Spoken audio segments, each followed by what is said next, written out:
चौधरी ओम प्रकाश चौटाला हम सबके बीच नहीं रहे। एक कद्दावर नेता हरियाणा के ओम प्रकाश चौटाला माने जाते हैं और अलग शख्सियत ओम प्रकाश चौटाला की थी। हमारे साथ ओम प्रकाश चौटाला का जो इंडियन नेशनल लोकदल का जो दफ्तर है चंडीगढ़ के अंदर, उसमें जो रसोइये कह सकते हैं, कुक राम बहादुर पिछले लंबे समय से जो काम करते हैं वो हमारे साथ हैं। उनसे बातचीत करते हैं कि वो ओम प्रकाश चौटाला की शख्सियत को किस तरह से देखते हैं। उनसे बात करेंगे। राम बहादुर, कब से तुम चौटाला साहब के साथ काम कर रहे हो? मैं 1995 से चौटाला साहब के साथ ऑफिस में सेवादार के रूप में हूँ।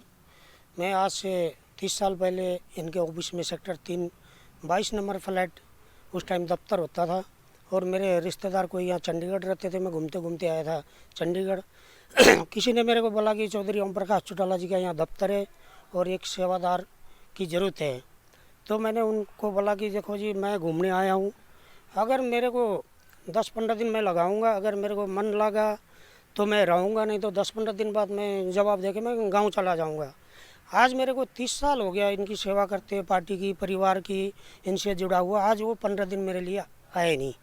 मैं ऐसे जुड़ा रहा कि मेरे माँ बाप, परिवार, अपना सारे कुछ इस परिवार को और चौधरी ओम प्रकाश चौटाला को अपने पिता तुल्य देख के, मान के मैं यहीं जुड़ा रहा इनके साथ। क्या कह करके बुलाते थे तुम? मुझे छोटू कैसा है, क्या हाल है, तेरे बच्चे ठीक है, काम सही कर रहे हो? हाँ जी कर रहा हूँ। कहते बेटा कहीं भी काम करो, लगन से करो, मेहनत से करो, एक दिन सबको फल मिलती है। आप ईमानदार हो और मेहनत से काम करते हो, बढ़िया जुटे रहो, बोलते थे हर बार।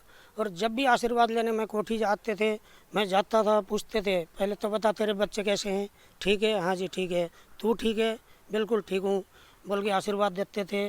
और मैंने आज पार्टी ने, हरियाणा लोगों ने, सब ने एक चौधरी ओम प्रकाश चौटाला जी को खोया। मैंने अपने पिता तुल्य पिताजी को खोया हूँ। मैं छोटे ही था तो मेरे पिता, मेरे माँ आज से 20-25 साल पहले गुजर चुके थे। जब मैं इसी परिवार के साथ यहाँ जुड़ा रहा आ गया तो मेरे को ऐसा लग रहा कि सारे ये परिवार, भाई और परिवार में देख के मैंने ओम प्रकाश चौटाला जी को मैंने अपने पिता को रूप दिया और पिता समान माना। और मेरा सौभाग्य ऐसा रहा था, देवीलाल जी के साथ भी मैं जुड़ा, मिला। कई बार यहाँ दफ्तर आते थे, दफ्तर में आके घूमते, देखते थे कि हाँ बेटा तो यहीं पे यहाँ क्या करता है? जी मैं आपका सेवादार हूँ यहाँ। तो बोलते ठीक है बेटा, तुम यहाँ जुटे रहो, बोल के उनसे भी कई बार चाय पानी पिलाना और दफ्तर में मिलने मेरा सौभाग्य मिला था। देवीलाल को भी साथ भी। साहब क्या खाने में पसंद करते थे? खाना वो बिल्कुल सिंपल साधारण था। उनका कोई ये चॉइस वो चॉइस मैं ये खाऊंगा नहीं था। उनका अलग डाइट होती थी। वो अपने सिस्टम में कभी वो खाने के मामले में अपने उससे कभी बाहर नहीं जाते थे कि ये चीज़ खाना मैंने। अपना जो घर में सिंपल साधारण चीज़ जो उनके बनते थे, उनके साथ 24 घंटा भाई और हैं सेवादार, तो उनके साथ ही लेते थे कि हाँ ये चीज़ खाना है। उन्होंने कभी भी कोई चीज़, हाँ मैंने अपनी लाइफ में उन्होंने एक कप चाय पीते नहीं देखा कभी। वो लेते थे तो शाम को हाँ मेरे को दूध दे दो, मैं दूध पीता हूँ, ये थे। बाकी आने जाने वाले के पहले हालचाल पूछते थे, हाँ बताओ तुम्हारे घर परिवार ठीक है, बाल बच्चे ठीक है। फिर उसके बाद बोलते तुम्हारा फसल ठीक है, कोई चीज़ दिक्कत तो नहीं है। ये करके आने जाने वाले वर्कर को पूछते थे। और लोग इतना खुश थे कि आज हमारा रखवाला था तो ओम प्रकाश चौटाला था, और आज वो चले गए तो आज सारी दुनिया दुखी है। कुछ विशेष खाने में उनको पसंद था कि तुमसे कह करके बनवाते हो? नहीं ऐसा कुछ नहीं था उनका। जो था घर में कोठी में ही खाते थे। मैं दफ्तर से ही ज़्यादा वो हूँ। दफ्तर में आके हाँ गर्म पानी दे दे, पानी गर्म में पीना था उन्होंने।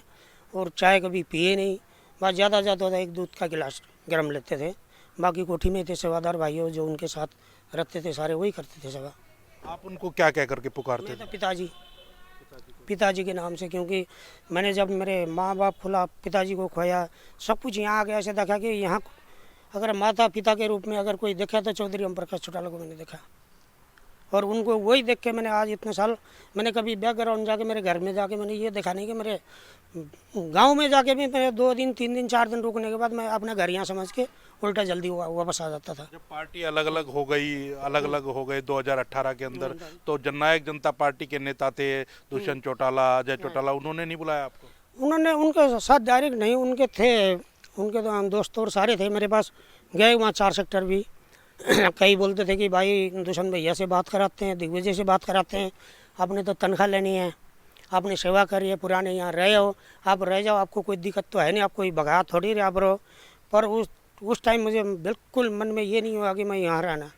मैं इन परिवार के साथ रहा हूँ, इन परिवार का सेवा करा। पर मैंने चौधरी ओम प्रकाश चौटाला जी की तरफ देखा तो मैंने मुड़ के बैक साइड में किसी चीज़ कोई लालच में नहीं आया और देखने भी नहीं चाहा मैंने। बाद में अभय सिंह चौटाला जी भी आते थे, अभी भी आते हैं, किस तरह का व्यवहार रहता है? उन्हें वो मेरे को छोटे भाई बेटे की तरह मानते हैं।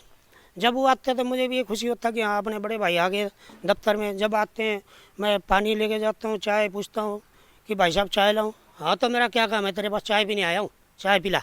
बोलते कि ऐसा लगता कि परिवार में कोई मेरा मालिक, मेरा अफसर, ये चीज़ नहीं था मेरे में। मैं ये सोचता मेरे बड़े भाई हैं, ओम प्रकाश चौटाला जी पिताजी हैं, ये मैं घर का परिवार हो, इस करके मैं कुछ हिचकिच कोई डर कर नहीं होता था। लोग बोलते थे भाई साहब आ रहे, भाई साहब आ रहे। मैं कहा आ रहे हैं मेरे भाई साहब है, आ रहे हैं, दफ्तर आएंगे। तो इस हिसाब से इनका व्यवहार था, इनका परिवार के साथ मैं रहा।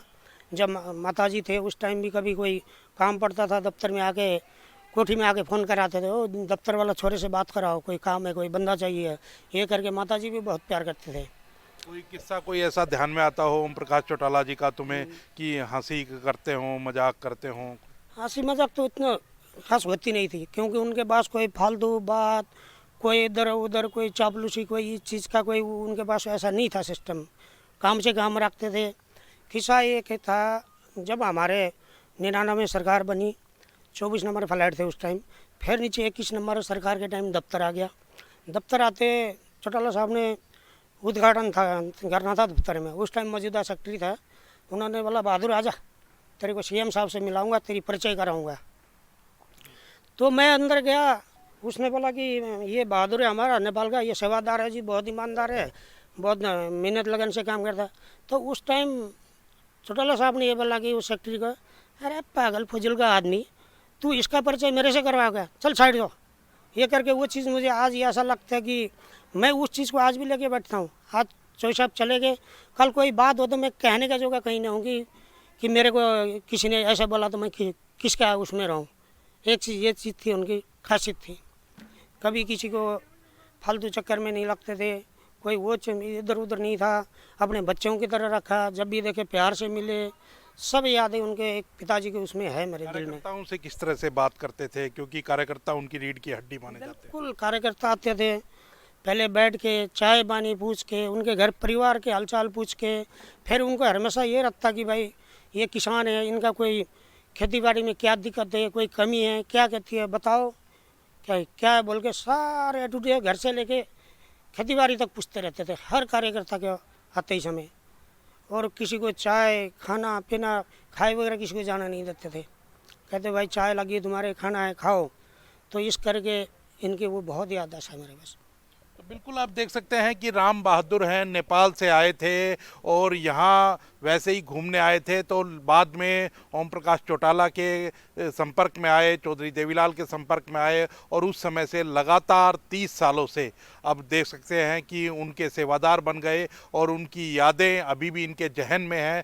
किस तरह की यादें थी, और किस्सा भी उन्होंने बताया कि जब वो मुख्यमंत्री बने बीच में तो कोई परिचय कराने के लिए गया तो उस समय उसको किस तरह से कहा उन्होंने। तो कहीं ना कहीं ओम प्रकाश चौटाला के बारे में जो कहा जाता है कि वो कार्यकर्ताओं का बड़ा मान सम्मान करते थे, उनसे घर बार उनकी खेती के बारे में पूछा करते थे, तो वो ताउम्र याद रखा जाएगा। और यही जो किसी राजनेता की पहचान होती है और यही उनको सच्ची श्रद्धांजलि होगी। अंकित दुदानी, न्यूज़ 18, चंडीगढ़।